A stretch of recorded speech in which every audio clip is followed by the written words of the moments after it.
The Eagles are in prime position to run away with the NFC, but I always like to slow down.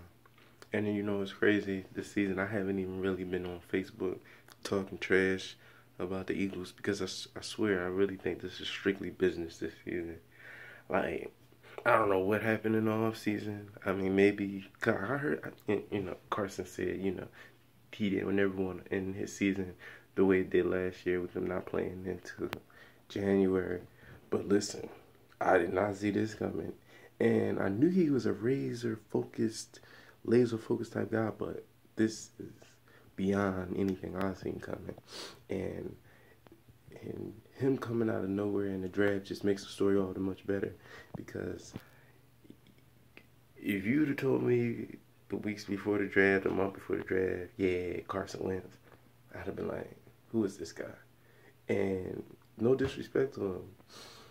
It's just, I don't know, when you play for a city like Philadelphia, you just always hear about the quarterbacks that, like Peyton Manning and all these other quarterbacks. Not that Tom Brady went to crazy school. Was it Michigan or something? Yeah. But, you want your quarterback to have some, like something proven to you so that you can feel locked in about the thing. And knowing that he won three national championships kind of won me over, because the whole thing is to win three in a row anywhere. It's just anywhere. I know how hard it was in high school. It's not easy. So I mean, people saying like it was nothing. Whatever the competition was, this is what people fail to realize. If the competition on the other side of the football was weak, then the competition lineup around him was weak. So it wasn't like he had Alshon Jeffrey at North Dakota State. It wasn't like he had Jason Peters, Jason Kelsey, and Lane Johnson at North Dakota State. He probably had, listen, let's not even get into the disrespecting of his linemen, because I respect Carson Wentz, and I'm pretty sure he respects everybody he's played. So neither here nor there, that's the whole thing. He's played with people that were around the same level as everybody else around him. They just happen to play at an elite level every year and going to the big game and win it. So for Carson Wentz to step into that role and continue the winning pattern says a lot about him. And his calls at the line at their school, I mean, people don't understand, like, this is a new age now. Madden has heavily changed the dynamic of how kids growing up playing football understand the game. I mean, no knock to Jim Brown and them, but you play Madden every day. I mean, I'm not saying that kids really look into the plays like that, but to see, formations and the different route trees and stuff like that, they have to know more as far as that goes. From like little age, I know I did. I mean, my dad wasn't even a big football fan, so he didn't really know about route trees and stuff, but I really don't think so, but I could be wrong, because I mean, the older heads be like, no, we were still book smart, we understood it. I get that, but for a kid to be playing the game and to get some joy out of it for like 6-7 hours, you running schemes and understanding some intricacies of the football game, of how a football game played to some level. And if you're a little kid that plays, little league football or pop league, whatever, you kind of see that. But I'm taking the subject somewhere else. The whole thing is, the Eagles are doing really well this year, and defense has been playing at an elite level. And while the cornerback position had looked like a weakness coming into the season, I've never felt in any way, from all the years I've been an Eagles fan. I was born in '91. My family's been Eagles fans. So this whole thing of, not 91, all my family talked about was Eagles, so I at least was hearing it as a baby. And then from there on, I continued to be an Eagles fan. Always went Eagles, Phillies, Sixers, Flyers. That's all I know about. And the soul. People sleep on the soul. The soul been holding it down for us during this dark period. Phillies, Flyers, and Sixers been struggling. And the Eagles too. So, and the Soul was holding it down. People don't know. I gotta give him a shout out. They just won the championship, holding it down for the city, letting people know. And take this off the topic. Why doesn't Philadelphia have a WNBA team? I see girls all the time at the public playground that can really give somebody some work. And I mean, granted, that ain't the WNBA, and I ain't disrespecting that, but I'm just saying, if there's kids out here girls that can play, there has to be girls out there in the city that Philadelphia can find to play in Philadelphia. I have a daughter. I want my daughter to know that there are girls that play basketball, because she keeps acting like boys are the only ones that play basketball. And I have to keep telling her every time we watching the game, no, you can do it too. So, WNBA, if you hear me, hook Philadelphia up with a team. Give my daughter something to talk about, because I'm tired of hearing her see LeBron do a dunk. And now, granted, girls don't dunk, but I see Candace Parker do it. Anyway, changing the subject, man. Listen, so back to the Eagles. They've been doing good. They've been doing good. And we play Seattle Seahawks this week coming up. And so with that coming said, they can't go into this thinking like, dang, Richard Sherman ain't playing, which I know they're not. Listen, this team doesn't even make excuses for their own injuries. So they ain't gonna take it as a mental lapse because you're missing guys. In fact, they're taking it as an opportunity to make sure that they beat on that ass, and that they don't take it easy on you because you're missing people. Because think about it, you don't want a team going into the playoffs saying, dang, yo, man, we was missing Richard Sherman, Cam Chancellor, Cliff Avery, was missing all them dudes, man. We still took the Eagles 37-21 or 37-31 or whatever, You want them to be like last game, 3 points. It was over. 31-3.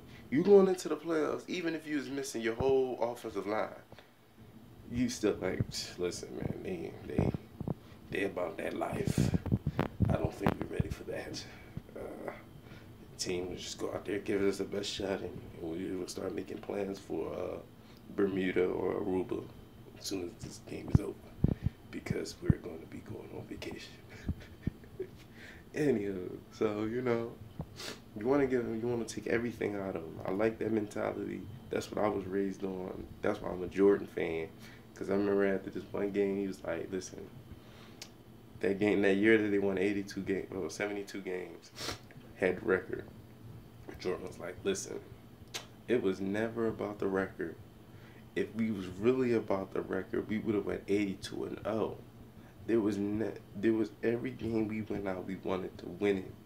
And we wanted to beat every team by 10, 15 points. Like, he was just a dog, man. I mean, a true competitor, rip your heart out. There's people that compete that, they just want to win. Jordan wanted to rip your heart out. He wanted to, and just hold on to it. And then put it in a lunchbox. That's what type of mentality I grew up. That's how I play basketball. That's why a lot of people can't play with me. When I play basketball, you could be my best friend. Ask some of my friends. I try to rip your heart out. I do. I mean, this is basketball. So when we talk basketball, or football, I play football the same way. I'm trying to rip your heart out. I gotta let you know that you don't stand a chance. And if I can do that, fine. If I can't, I learn something, and, we move on. You beat me, oh well, I learned something then. But I don't like losing, so I don't like losing. I find any way to win, and I really don't like cheating either, because cheating, it's just like playing with injury, and it's like playing with injured players. Playing against injured players, you feel like you got an asterisk or things next to it. I don't need that. I want to go to sleep next to it. Yeah, I beat them good. They know. They know. They ain't never gonna beat me. That's how I like to sleep at night. That's some good sleep right there. When you put in the work, beat the team. That's how I want the Eagles to be at the end of the season. Put the work in. Beat every team. You lost to the Chiefs, and you see what they looking like now. So I don't take too much into that. That loss makes me feel even much better. Had we lost to anybody else, given how the Chiefs are playing now, I don't think anybody could have been a better team to lose to than the Chiefs, because they were doing so good, then they did so bad. So it was like, you know, at one point it was like, yeah, y'all lost to a good team, and then anyway, y'all lost to a team that ain't that team no more. So it's like, I really feel good. I really feel good. Not even worried about it. I wasn't worried about it when we played them. I felt like if we had played the Chiefs at home, we would have won. So, I mean, honestly, but I don't care. The whole thing is, the whole oh yeah, speaking of that, Jay Ajayi, don't come over here starting no trouble, bruh. Listen, I heard you talking about you ain't getting no carries. You knew we had a loaded backfield. Now, I tell you what, don't have a loaded backfield. And then again, it does. But I tell you where, there's plenty of carries in free agency. You could carry a loaf of bread home. You could carry whatever you need to carry. Carry your bags home. How about that? Just carry your bags home to free agency and just stay there. Because we're getting tired of players coming to teams where there's a depth chart, which means that there are players who are lined up on them. And if you get traded for a 4th round pick, which means that your team didn't even value you as a number 1. So do you get traded for a 4th round pick, and do you come to a team that is 8-1 at the time, and you think you're going to get a bulk of carries? You shouldn't have expected any more than 3 carries a game, determining how good we're playing. You know what I'm saying? Like, at the end of the day, you should be happy that your team can help you represent London right. How about that? How about that? I took it there. Yes, I took it there. You should be happy that our team is helping you represent London right. Because when you went over there and you played London with the Dolphins, what happened? Now, if we go to the Super Bowl, I don't care what you do as far as stats go. If you win, your contract handles itself. Super Bowl.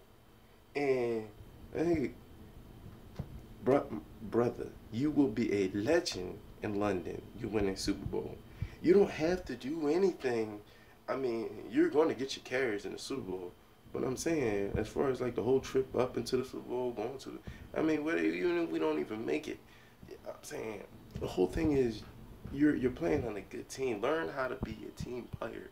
Don't come messing up our vibe now because you felt like that was with the same problem you had in Miami.